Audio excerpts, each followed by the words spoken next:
તો મિત્રો ફરીથી એકવાર સ્વાગત છે આપ સૌની પોતાની ચેનલ ખેડૂત ઓનલાઈન પોઈન્ટમાં। તો મિત્રો આજની વિડીયોમાં હું આપ સૌને જણાવવાનો છું કે આપની પાસે એકને એક ખેતીની જમીન હોય અને તે ખેતીની જમીન તમે વેચી દો છો, પછી ભવિષ્યમાં ક્યારે પણ તમારે જમીન લેવી હોય ખેતીની જમીન, તો તમે શું ખરીદી શકો છો? આજના વિડીયોમાં એની જ વિશે વાત કરવાનો છું મિત્રો। જો ચેનલ પર આપ સૌ નવા આવ્યા હો તો ચેનલને સબસ્ક્રાઇબ કરીને બાજુમાં આપેલા બેલ આઇકનને પણ પ્રેસ કરી દો, જેના લીધે આપ સૌને ખેતીવાડીને લગતી તથા સહાયને લગતી વિડીયો જલ્દીથી જલ્દી મળી શકે। તો ચાલો મિત્રો આજની આ વિડીયોને શરૂ કરીએ। તો મિત્રો સપોઝ તમારી પાસે એકને એક ખેતીની જમીન છે, વર્ષોથી બાપ દાદાની જૂની છે ખેતીની જમીન ચાલતી આવે છે, તે તમારી પાસે એકને એક ખેતીની જમીન છે। હવે તે જમીન તમે વેચાણ દસ્તાવેજ કરીને વેચી દીધી, એટલે કે તેની સારી કિંમત આવતી હતી તો તમે વેચાણ તેને કરી દીધી। તો હવે તમારે ભવિષ્યમાં ક્યારે પણ ખેતીની જમીન લેવી હોય તો શું તમે લઈ શકો છો? નહીં મિત્રો, તમારે ભવિષ્યમાં જો ખેતીની જમીન ખરીદવી હોય તો તમે નથી લઈ શકતા, કારણ કે જેથી તમે વેચાણ દસ્તાવેજ કર્યો તે દિવસે જ તમે ખેડૂત ખાતેદાર મટી ગયા। હવે ખેતીની જમીન ખરીદવા માટેનો ઈલાજ શું છે મિત્રો? તમે ભવિષ્યમાં તો ખેડૂત ખાતેદાર મટી ગયા, તો હવે શું કરવું? તો પહેલો રસ્તો મિત્રો કે તમે જે ખેતીની જમીન વેચી તેના પહેલા તમારે કોઈ પણ એક ખેતીની જમીન જે છે તે ખરીદવી પડે। આપ તો એ જાણતા હશો કે બાપ દાદાની ખેતીની જમીન છે તે મૂળ ખેતીની જમીન કહેવાય, તેના આધારે આપ બીજી પણ ખેતીની જમીન ખરીદી શકો છો।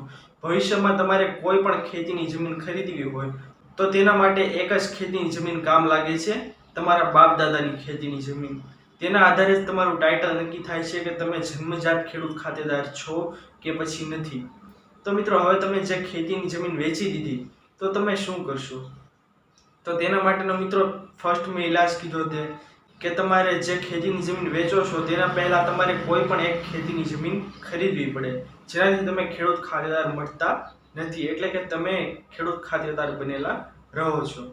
તો હવે મિત્રો બીજો ઈલાજ એ છે આપ સૌ માટે કે તમારે ખેતીની જમીન જો ફરજિયાત ખરીદવાની જ હોય તો તમે અરજી કરી શકો છો નાયબ કલેક્ટર કચેરી અથવા તો કલેક્ટર કચેરીની અંદર તમે અરજી કરી શકો છો કે અમને એવો હુકમ ફાળવી આપવા બાબત કે અમે 2 વર્ષની અંદર ગમે તે જગ્યાએ ગુજરાતભરમાંથી ખેતીની જમીન ખરીદી શકીએ।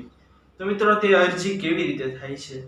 તો મિત્રો તે અરજી કરવા માટે આપે કોઈ પણ પિટિશન રાઇટર અથવા તો એડવોકેટની ઓફિસે જઈ અને અરજી કરાવવાની રહે છે ખેડૂત ખાતેદારનું પ્રમાણપત્ર મળવા બાબતની।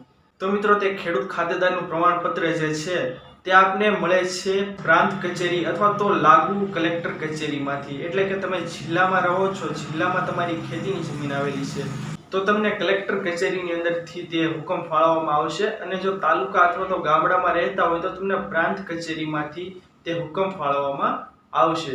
તો તે મિત્રો કેટલા વર્ષ માટે ચાલે છે? તો તે 2 વર્ષ માટે ચાલે છે। 2 વર્ષનો સમયગાળો તેનો નક્કી હોય છે।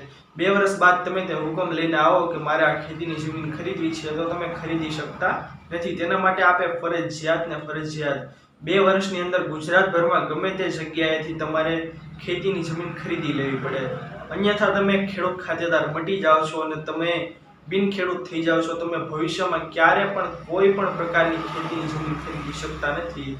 મિત્રો અમુક લોકોનો પ્રશ્ન એ હશે કે ખેડૂત ખાતેદારનું પ્રમાણપત્ર અમારી પાસે છે અને અમે ખેતીની જમીન વેચી દીધી છે તો શું અમે તો ખેડૂત ખાતેદાર ગણીએ જ ને? અમે ખેડૂત ખાતેદાર મટી થોડા જઈએ? આપને ખાલી પ્રમાણપત્ર હોવાથી આપનું કામ નથી ચાલી જતું, આપની પાસે ખેતીની જમીન હોવી જોઈએ, તેના સાતબાર ઉપર આપનું નામ બોલતું હોવું જોઈએ કાયદેસર, તો જ આપ ખેતીની જમીન ખરીદી શકો છો, અન્યથા આપ ખેડૂત ખાતેદાર મટી ગયા છો એ ફાઇનલ થઈ જાય છે મિત્રો। તો મિત્રો અગાઉ જણાવ્યું તે પ્રમાણે હું ફટાફટ આપ સૌને જણાવી દઉં કે શું કરવાનું રહેશે આપે। તો આપે જો ખેતીની જમીન ખરીદવી હોય તો આપે અગાઉ એક ખેતીની જમીન ખરીદીને રાખવી પડશે, ત્યારે તમે બાપ દાદાની ખેતીની જમીન વેચી દો તો તમે ખેડૂત ખાતેદાર મળતા નથી। અને બીજો રસ્તો એ છે મિત્રો કે તમારે જો ખેતીની જમીન ખરીદવી હોય તો તમે બાપ દાદાની જો મૂળ ખેતીની જમીન વેચી દીધી છે તો તમારે 6 મહિનાના સમયગાળામાં અરજી કરવાની રહેશે, જે અરજી આપે પ્રાંત કચેરી અથવા તો કલેક્ટર કચેરીમાં સબમિટ કરવાની રહેશે। જો જિલ્લામાં રહેતા હોય તો કલેક્ટર કચેરીએ, અને તાલુકા અથવા ગામડામાં રહેતા હોય તો પ્રાંત કચેરીએ આપે તે અરજી આપવાની રહેશે, અને તે અરજી મિત્રો આપ સૌને 2 વર્ષ માટે વેલિડ ગણાશે, એટલે કે અરજી એટલે કે હુકમ તે હુકમ આપને 2 વર્ષ માટે વેલિડ ગણાશે, જે તમને પ્રાંત કચેરી અથવા તો કલેક્ટર કચેરીમાંથી મળ્યો હશે. તે 2 વર્ષ સુધીના સમયગાળામાં તમારે કોઈ પણ જગ્યાએથી ગુજરાતભરમાં કોઈ પણ જગ્યાએથી ખેતીની જમીન ખરીદી લેવી પડે, અન્યથા તમે ખેડૂત ખાતેદાર મટી જશો. તમે ભવિષ્યમાં કોઈ પણ જગ્યાએથી ગુજરાતભરમાં કોઈ પણ જગ્યાએથી તમે ખેતીની જમીન ખરીદી શકશો નહીં, અને તમારા વંશવાલી વારસદારો પણ બિનખેડૂત ગણાશે. એટલે કે તમારા વારસદારો જે છે સીધી લીટીના, તે પણ ખેડૂત ખાતેદાર મટી જશે. તો મિત્રો, આપને ખેતીની જમીન ખરીદવા માટે આ 2 પોઈન્ટ્સને ખાસ ધ્યાન લેવા જોઈએ. આશા કરું છું કે આપ સૌને આ માહિતી પસંદ આવી હશે, અને પસંદ આવી હોય તો વિડીયોને લાઈક જરૂર કરજો. ચેનલ પર જો નવા આવ્યા હો તો ચેનલને સબસ્ક્રાઇબ કરીને બાજુમાં આપેલા બેલ આઇકનને પણ પ્રેસ કરી દેજો. જેના લીધે આપ સૌને ખેતીવાડીને લગતી તથા સહાયને લગતી વિડીયો જલ્દીથી જલ્દી મળી શકે. અને મિત્રો, જે કોઈ પણ વ્યક્તિને આ માહિતી વિશે ખબર ન હોય તેના સુધી શેરના બટન વડે ક્લિક કરીને આ માહિતીને જરૂર પહોંચાડજો, જેનાથી તેને પણ મદદ મળી શકે. તો મિત્રો, મળીએ હવે પછીના વિડીયોમાં. ત્યાં સુધી જય હિન્દ અને વંદે માતરમ.